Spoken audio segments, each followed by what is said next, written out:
With another round of coronavirus income support expected, government debt is quickly piling up. But as Alan Kohler explains, the government may have more wiggle room for stimulus than it might like to admit. The government has just raised a loan of $50 billion by selling 5-year bonds. That's added to the existing debt of $700 billion, which was $150 billion more than it was in March. What to do with the money? They've put it in the bank. Which bank? The Reserve Bank, of course. Now, the government's account at the Reserve Bank had $70 billion in it, so now it's about $120 billion, which is the most money the government has ever had in the bank. So let's put to bed the idea that the government is running out of money. If the Treasurer cries poor when he unveils the next phase of the JobKeeper package this week, don't believe it. But isn't that debt of $750 billion and counting too much? Doesn't the government have to rein in all the borrowing? Well, no, actually, although admittedly this is controversial.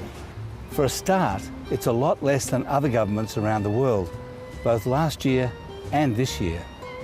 But in any case, it isn't true that government debt has to be repaid.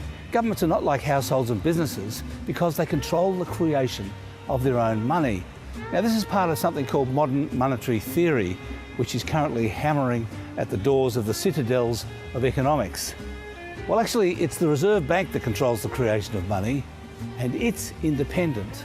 They've already been doing it, in fact, to push interest rates down, but not to fund government spending. Central bankers like Philip Lowe refuse to do that, even though they could, because they want to impose discipline on politicians. Well, they certainly don't want them to think there's some kind of magic pudding or waterfall of money to pay for their crazy ideas and vote buying, and that's absolutely fair enough. Economists say that printing money causes disastrous inflation and debases the currency. But that is a mistake that has sidetracked economics and government policy for decades. Inflation happens when demand exceeds supply. That's it. Now, more money creates demand, of course, but if there's capacity in the economy to supply it, there's no inflation.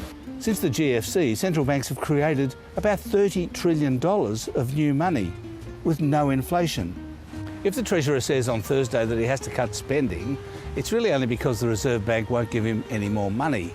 But if he went through the $120 billion that's in the bank now, and he spent the $10 billion overdraft that he's also got, would Governor Philip Lowe start bouncing the government's cheques? Of course not. And anyway, the government could just go and sell some more bonds at 0.5% interest. No problem.